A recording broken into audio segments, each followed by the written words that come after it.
元旦的新制度，除了上计工资、有健保费起哦，还有一寡大家需要特别注意医疗方面的新制度哦。今仔解破新闻，咱就请吴欣为咱斟酌来解说。是主播，新的一年医疗方面嘛有新的措施，咱做来看。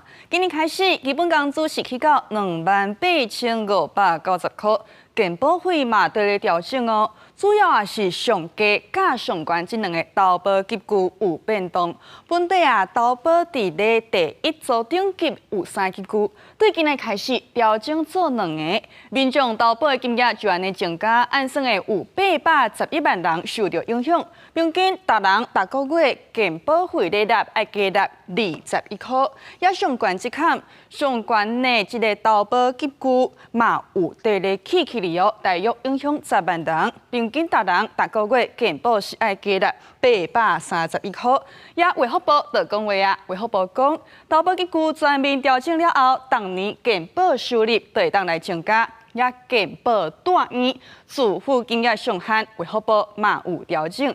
大摆住院家己负担的费用，甲全年住院落去累计家己负担的费用，分别是加1000甲加2000。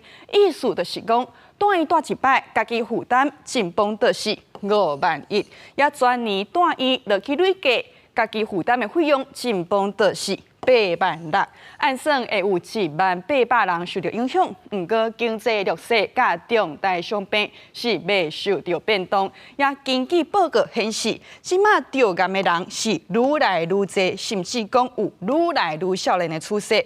为着要降低癌症发生，也有因为癌症来死亡的比例。卫福部即马是要来放另4大癌症体检的对象甲体检的补助。第一是肺癌，只要女性40岁、男性45岁，伊的亲人有得着肺癌，意思就是讲有家族的病史，也有50岁以上婚嫁足重的人，都有合资格。第二是大肠癌，体检的对象是包括45岁以上，也有40岁到44岁这段中间家族有病史的民众。也第三是灵癌，40岁到74岁的女性会当来体检。也第四项是子宫头癌，体检的对象扩大到25岁以上的女性。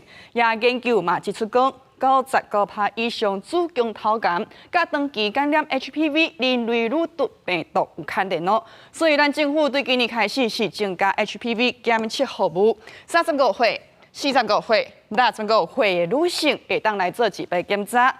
观众朋友，癌症摆伫咧10大死因的第一坎，卫福部是鼓励民众爱定期健康检查，若有病症提早发现，就会当提早来治疗。也另外，公费流感疫苗对今日开始是全面开放，只要满6个月也未住的民众，就会当去注意放射，用健康的身体来迎接新的一冬。以上就是今日解破新闻，甲时间交等由主播。